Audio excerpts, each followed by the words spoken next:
सभी को जय मसीह की। मैं परमेश्वर का धन्यवाद करता हूँ एक बार फिर परमेश्वर के चरणों में आने के लिए प्रभु ने कृपा दिया है। हम पिछले दिनों से धन्य कौन है वो वाला विषय सीखते आ रहे हैं। ये 5वां भाग है। आइए सर झुकाएं, प्रार्थना करें। महान जीवते परमेश्वर अनुग्रहकारी प्रभु यीशु मसीह, मैं आपका धन्यवाद देता हूँ। थोड़ी देर तेरा जीवता वचन सीखने जा रहे हैं प्रभु। हमारी ज्ञान बुद्धि समझ आप खोल दो, तेरे लहू से ढक लो प्रभु। पवित्र आत्मा आप ही हमारे अध्यापक हैं, आप हमें सिखाएं।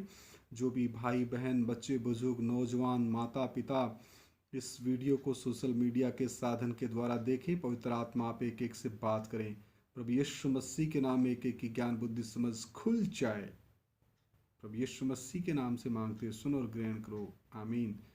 आइए मेरे प्रिय भाइयों बहनों, हम देखते हैं मती रचित सुसमाचार, मती रचित सुसमाचार उसका 4 अध्याय, और मैं पढ़ना चाहूँगा 10 वचन। मती रचित सुसमाचार, माफ़ी चाहता हूँ, मती रचित सुसमाचार 4 अध्याय उसका 10 वचन। तब यीशु ने उससे कहा, मती रचित सुसमाचार 4 अध्याय और उसका 10 वचन। तब प्रभु यीशु मसीह ने उससे कहा, किससे कहा? शैतान से। हे शैतान, दूर हो जा, क्योंकि लिखा है, तू प्रभु अपने परमेश्वर को प्रणाम कर और केवल उसी की उपासना कर। किसकी उपासना कर? केवल एकमात्र सच्चे परमेश्वर की ही उपासना कर। प्रभु यीशु मसीह ने परमेश्वर, जो एकमात्र सच्चा परमेश्वर है, उसने शैतान को वचन में से जवाब दिया। आइए हम पुराने नियम में भी उपासना के ऊपर कुछ वचनों के ऊपर ध्यान लगाएंगे। आइए मेरे साथ खोलिए। पहले हम एक वचन और नए नियम में से पढ़ना चाहते हैं। प्रेरितों के कार्य 4 अध्याय उसका 12 वचन। प्रेरितों के कार्य 4 अध्याय 12 वचन। किसी दूसरे के द्वारा उद्धार नहीं।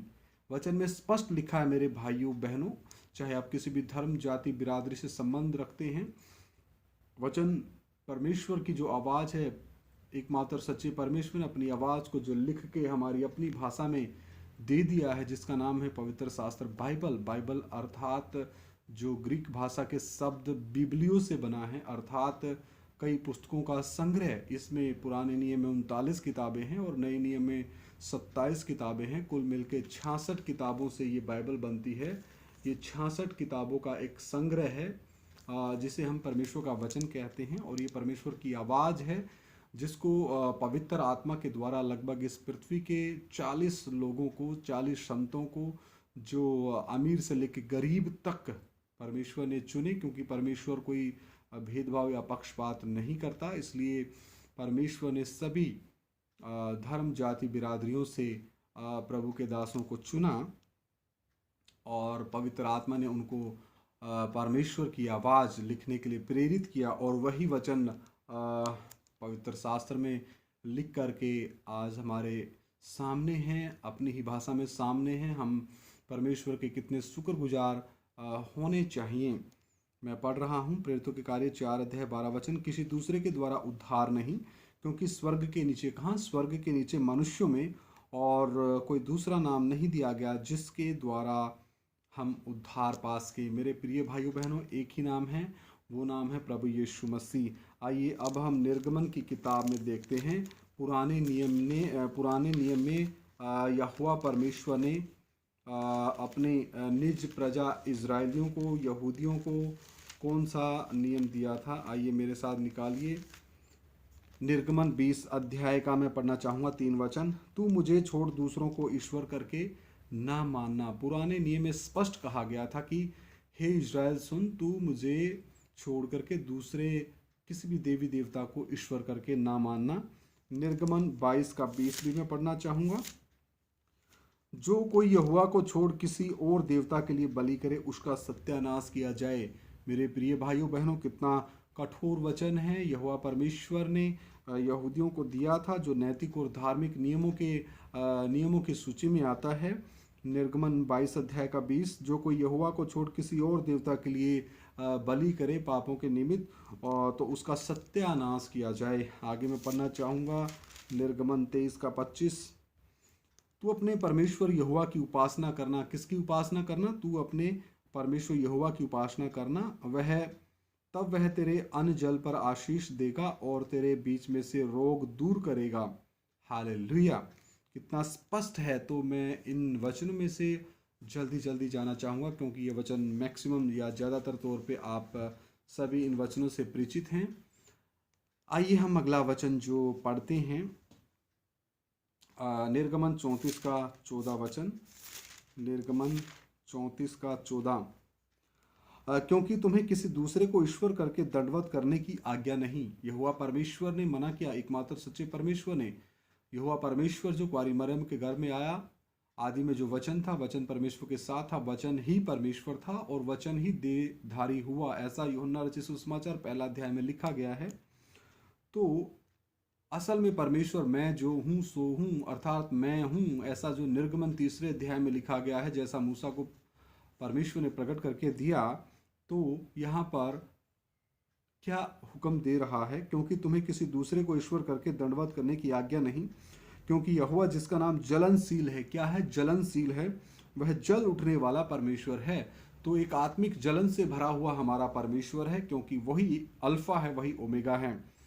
आगे हम देखते हैं लेवीय व्यवस्था 20 का 26। लेवीय व्यवस्था 20 अध्याय उसका 26 वचन। तुम मेरे लिए पवित्र बने रहना, क्योंकि मैं यहोवा स्वयं पवित्र हूँ, और मैंने तुमको और देशों के लोगों से इसलिए अलग किया है कि तुम निरंतर मेरे ही बने रहो। तो मेरे प्रिय भाइयों बहनों, एकमात्र सच्चा परमेश्वर चाहता है कि संपूर्ण पृथ्वी के लोगों को आत्मा और प्राण और शरीर मैं देने वाला हूँ। तो फिर क्यों ना पृथ्वी के लोग सिर्फ मेरे ही बने रहते हैं, वो प्रभु यीशु मसीह के नहीं बनते। वो पृथ्वी के लोग प्रभु यीशु मसीह से नफरत करते हैं, बैर करते हैं। ऐसा वचन में भी लिखा गया है कि मैं अपनों के लिए आया और अपनों ने मुझे ग्रहण नहीं किया। ज्योति अंधकार में आई और अंधकार ने ज्योति को ग्रहण नहीं किया। तो यहाँ परमेश्वर की क्या इच्छा थी पुराने नियम में कि हे यहूदियों, हे इजरायलियों, तुम निरंतर मेरे ही बने रहो और मेरी ही उपासना करो। आगे हम देखते हैं गिनती की किताब 23 अध्याय और 9 वचन। गिनती की किताब 23 अध्याय और मैं उसका पढ़ना चाहूँगा 9 वचन। गिनती 23 का 9। चट्टानों की चोटी पर से वे मुझे दिखाई पड़ते हैं, यानी ये यहूदी कौम के बारे में परमेश्वर का वचन कहता है। पहाड़ियों पर से मैं उनको देखता हूँ। वह ऐसी जाति है जो अकेली बसी रहेगी और अन्य जातियों से अलग गिनी जाएगी। ये यहूदियों की अलगताई के बारे में परमेश्वर का वचन कहता है कि उनकी एक समय पे ऐसी अलगताई थी कि वो अन्य जातियों और दूसरे देशों के लोगों के मध्य में एक चर्चा का विषय थी, और वो एक अलगताई का उत्तम उदाहरण उन्होंने दिया था। और परमेश्वर आज भी हमसे यही चाहता है कि हे कलीसिया, आप संसार में रहते हुए संसार के समान काम मत करो, संसार के ऊपर मन मत लगाओ, संसार से मित्रचारा मत करो, क्योंकि संसार से भाईचारा या मित्रचारा करना परमेश्वर से बैर करना है। तो आज भी परमेश्वर चाहता है कि हम इस जगत में, अंधकार से भरे हुए जगत में, ज्योति के पुत्रों की नाई चमके, ज्योति की संतान के तौर पे हम इस अंधकार में चमके और परमेश्वर के गुणों को अंधकार के मध्य में प्रकट करें, और हम अलगताई के इस दर्जे को उत्तम दर्जा मानते हुए इस संसार में रहें, और परदेसी और मुसाफिर के समान इस संसार में अपनी यात्रा को, अपनी दौड़ को संयम और धीरज के साथ आगे लेके बढ़ें। अब मैं पढ़ना चाहूँगा व्यवस्था विवरण 4 अध्याय का 4 वचन। परंतु तुम जो अपने परमेश्वर यहोवा के साथ लिपटे रहे हो, सब के सब आज तक जीवित हो। मैं फिर से पढ़ना चाहता हूँ। परंतु तुम जो अपने परमेश्वर यहोवा के साथ लिपटे रहे हो, सब के सब आज तक जीवित हो। तो यदि हम, मेरे प्रिय भाइयों बहनों, बुजुर्गों, माताओं, नौजवान और पिता की उम्र में मेरे बुजुर्गों, यदि हम अपने कर्ता, अपने आत्मिक पिता, अपने उद्धार के कर्ता, एकमात्र सच्चे परमेश्वर प्रभु यीशु मसीह में बने रहेंगे, तो हम अनंत काल तक कभी ना मरेंगे। हमें अनंत काल तक जीवित रहने का अधिकार परमेश्वर का वचन देता है। परमेश्वर की प्रतिज्ञा हमें मिली है यूहन्ना 3 का 16 के अनुसार कि परमेश्वर ने जगत से ऐसा प्रेम किया कि अपना इकलौता पुत्र जगत को दे दिया, ताकि जो कोई उसके ऊपर विश्वास करे वह नाश ना हो बल्कि हमेशा का जीवन पाए। तो मेरे प्रिय भाइयों बहनों, आगे हम पढ़ते हैं व्यवस्था विवरण 4 का। हमने अभी 4 पढ़ा है, उसके बाद 39 वचन भी मैं आपके लिए पढ़ना चाहता हूँ। इसलिए आज जान ले और अपने मन में सोच भी रख कि ऊपर आकाश में, कहाँ? ऊपर आकाश में और नीचे पृथ्वी पर यहोवा ही परमेश्वर है। ऊपर आकाश में भी यहोवा ही परमेश्वर है और नीचे पृथ्वी पर यहोवा ही परमेश्वर है और कोई दूसरा नहीं है। तो फिर उपासना करवाने का हक किसको है? इसी एकमात्र सच्चे परमेश्वर को है। और मनुष्य जाति का कर्तव्य क्या है कि वो यहोवा परमेश्वर की उपासना करे, केवल उसको ही अपने जीवन में एकमात्र सच्चा परमेश्वर करके ग्रहण करें और प्रभु यीशु मसीह को अपना प्रभु और उद्धारकर्ता करके माने। क्यों प्रभु यीशु मसीह को? क्योंकि जो आदि में वचन था, वचन परमेश्वर के साथ था, वचन ही परमेश्वर था। यही यहोवा परमेश्वर, यही मैं जो हूँ सो हूँ, मैं हूँ परमेश्वर देहधारी बना। यही इम्मानुएल कुंवारी मरियम के गर्भ में पवित्र आत्मा की तरफ से, पवित्र आत्मा के द्वारा आया। इम्मानुएल का अर्थ है परमेश्वर हमारे साथ, जो मत्ती 1:23 में हम पढ़ सकते हैं। आगे मैं आपके लिए पढ़ना चाहूँगा व्यवस्था विवरण 6 अध्याय का 4 और 5। हे इज़राइल सुन, यहोवा हमारा परमेश्वर है, यहोवा एक ही है। हे, मैं दोबारा पढ़ना चाहता हूँ। हे इज़राइल सुन, कान लगा के सुन, यहोवा हमारा परमेश्वर है, यहोवा एक ही है। तो अपने परमेश्वर यहोवा से अपने सारे मन और सारे जीव और सारी शक्ति के साथ प्रेम रखना। हालेलुया। तो मेरे प्रिय भाइयों बहनों, एक सवाल मैं आप सभी से करना चाहता हूँ। क्या वर्तमान आधुनिक कलीसिया इस वचन को कि तू अपने परमेश्वर यहोवा से अपने सारे मन और सारे जीव और सारी शक्ति के साथ प्रेम रखती है? ये सवाल आप एक एक से पूछें और अपने हृदयों में इस सवाल को रखें, पवित्र आत्मा के सामने रखें। आगे मैं आपके लिए पढ़ना चाहता हूँ व्यवस्था विवरण 8 अध्याय का 18 वचन। व्यवस्था विवरण 8 अध्याय का 18 वचन। परंतु तू अपने परमेश्वर यहोवा को स्मरण रखना, क्योंकि वही है जो तुझे संपत्ति प्राप्त करने की सामर्थ्य इसलिए देता है कि जो वाचा उसने तेरे पूर्वजों से शपथ खाकर बांधी थी उसको पूरा करे, जैसा आज प्रकट है। तो यहाँ पर लिखा है कि अपने परमेश्वर यहोवा को स्मरण रखना। आगे व्यवस्था विवरण 10 का 12 से 14 में पढ़ना चाहता हूँ। व्यवस्था विवरण 10 का 12 से 14। अब हे इस्राएल, तेरा परमेश्वर यहोवा तुझसे इसके सिवाय और क्या चाहता है कि तू अपने परमेश्वर यहोवा का भय माने। हालेलुया। सकारात्मक भय। और ये सकारात्मक भय आत्मा और सच्चाई के साथ अपने यहोवा परमेश्वर की आराधना करने के लिए प्रेरित करता है। आगे पढ़ता हूँ। और उसके सारे मार्गों पर चले, उससे प्रेम रखे और अपने पूरे मन और अपने सारे प्राण से उसकी सेवा करे, और यहोवा की जो जो आज्ञा और विधि में आज तुझे सुनाता हूँ उनको ग्रहण करे, जिससे तेरा भला हो। सुन, स्वर्ग और सबसे ऊंचा स्वर्ग भी और पृथ्वी और उसमें जो कुछ है वह सब तेरे परमेश्वर यहोवा ही का है। तो मेरे प्रिय भाइयों बहनों, जब यहोवा परमेश्वर ही सृष्टिकर्ता परमेश्वर है तो हम फिर उसकी उपासना क्यों ना करें। मैं तो यहोवा परमेश्वर की ही उपासना और आराधना करूंगा। आखिरी सांस तक मैं और मेरा घराना यहोवा परमेश्वर की ही हम सेवा करेंगे, उपासना और आराधना करेंगे। इस समर्पण में प्रभु यीशु मसीह हमें कृपा दे, फजल दे, पवित्र आत्मा सामर्थ्य दे। आखिरी सांस तक मैं और मेरा घराना विश्वास योग्य रहें। तो मेरे प्रिय भाइयों बहनों, ये समर्पण आज आपका भी होना चाहिए जो इस वीडियो को सुन रहे हैं और देख रहे हैं। आगे मैं पढ़ना चाहूँगा व्यवस्था विवरण 10 का 17 वचन। व्यवस्था विवरण 10 का 17। क्योंकि तुम्हारा परमेश्वर यहोवा वही ईश्वरों का परमेश्वर और प्रभुओं का प्रभु है।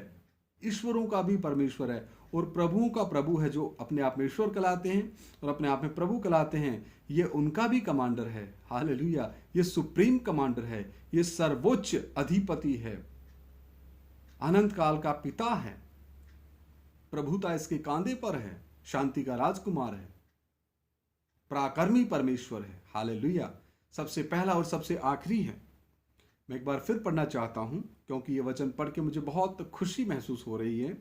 क्योंकि तुम्हारा परमेश्वर यहोवा वही ईश्वरों का परमेश्वर और प्रभुओं का प्रभु है। वह महान पराक्रमी और भय योग्य ईश्वर है, जो किसी का पक्ष नहीं करता और ना घूस लेता या रिश्वत लेता। जैसा कि आप लोग सभी देखते हैं, बहुत से जो अपने आप को ईश्वर कहलाते हैं और अपने आप को प्रभु कहलाते हैं, वो मनुष्य जाति से क्या क्या लेते हैं, क्या क्या डिमांड करते हैं। आप खुद सोचें, जो वो डिमांड उनकी पूरी करते लेके जाते हैं, अलग अलग दिन में अलग अलग रीतियों के अनुसार उनको चढ़ावा चढ़ाते हैं। लेकिन जो एकमात्र सच्चा परमेश्वर है, यहोवा परमेश्वर है, वो रिश्वत नहीं लेता, घूस नहीं लेता, वो पक्षपात नहीं करता, वो भेदभाव नहीं करता। मेरे प्रिय भाइयों बहनों, आज मौका है, आज अपने अनंत काल के पिता एकमात्र सच्चे परमेश्वर प्रभु यीशु मसीह के साथ आप अपना रिश्ता कायम करें, फिर आप धन्य कहलाएंगे। हालेलुया। आगे मैं पढ़ना चाहता हूँ इसका 20 और 21 वचन। अपने परमेश्वर यहोवा का भय मानना, उसी की सेवा करना और उससे लिपटे रहना, और उसी के नाम की शपथ खाना, उससे लिपटे रहना। हालेलुया। मतलब वचन प्रार्थना संगति में और आज्ञाकारिता अधीनता में, अलगताई पवित्रताई में, लगातार वचन प्रार्थना संगति और प्रभु भोज में शामिल होना, वही तुम्हारी स्तुति के योग्य है और वही तेरा परमेश्वर है जिसने तेरे साथ वे बड़े महत्व के और भयानक काम किए हैं जिन्हें तूने अपनी आंखों से देखा है। Hallelujah, praise the Lord. आगे मैं एक वचन और पढ़ना चाहता हूँ, व्यवस्था विवरण 11 का 1। इसलिए तू अपने परमेश्वर यहोवा से अत्यंत प्रेम रखना और जो कुछ उसने तुझे सौंपा है उसका, अर्थात उसकी विधियों, नियमों और आज्ञाओं का नित्य पालन करना। मेरे प्रिय भाइयों बहनों, वीडियो थोड़ी बड़ी हो चुकी, इसके ऊपर आप ध्यान ना दें। आप इस बात के ऊपर ध्यान दें कि क्या मैं ये जो वचन में लिखा है केवल प्रभु यीशु मसीह की ही उपासना करने वाला हूँ, या मैंने अपने हृदयों में, मनों में, दिलों में, या अपने जीवन में, या अपनी आंखों के सामने और किसी ईश्वरों को, देवी देवताओं को, और जो अपने आप को प्रभु कहते हैं लेकिन है नहीं, उनको अपने जीवन में सर्वोच्च मान के रखा है, इष्ट मान के रखा है। तो इन सब बातों से मन फिराएं। आइए सर झुकाएं, प्रार्थना करें। महान जीवते परमेश्वर अनुग्रहकारी प्रभु यीशु मसीह, मैं आपका धन्यवाद देता हूँ। थोड़ी देर तेरा जो जीवता वचन सीखा, पवित्र आत्मा आपने हमें प्रकाशन दिया, कृपा दी, फजल दिया, आपने सिखाया। मैं आपका धन्यवाद करता हूँ। मैं आपसे विनती करता हूँ, जो भी भाई बहन, बच्चे बुजुर्ग, नौजवान, भारतवर्ष के मेरे प्रेमी देश जो है भारतवर्ष है, मेरे प्रेमी भारतीयों के हृदयों को आप खोल दें, आप उनसे बात करें, चाहे वो किसी भी धर्म, जाति, बिरादरी से संबंध क्यों ना रखता हो। वो जान ले कि स्वर्ग के नीचे पृथ्वी पर कोई दूसरा नाम नहीं दिया गया जिसके द्वारा हम उद्धार पा सकें। सभी मनुष्य जाति के पाप और श्रापों की कीमत सिर्फ और सिर्फ परमेश्वर के मेमने, एकमात्र इकलौते पुत्र प्रभु यीशु मसीह ने दी है। हालेलुया। और अधोलोक में भी आत्मा और प्राण उनके हमारे स्थान पे तड़पे हैं, और तीसरे दिन वो मुर्दों में से जी उठे हैं। वो मृत्युंजय परमेश्वर हैं। Hallelujah, hallelujah. इसलिए वचन कहता है, यदि तुम उसके ऊपर ईमान लाओगे तो बचाए जाओगे। Hallelujah, hallelujah, hallelujah. धन्यवाद प्रभु। प्रभु तेरा शुक्र करते हैं, सारा आदर महिमा जुलाल तेरे नाम को देते हुए प्रार्थना हमारे उद्धार के कर्ता प्रभु यीशु मसीह के सामर्थ्य और पवित्र नाम से मांग लेते। सुनो और ग्रहण करो।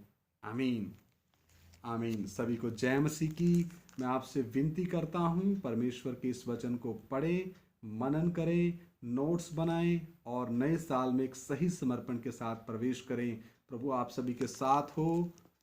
जय मसीह की। मारानाथा।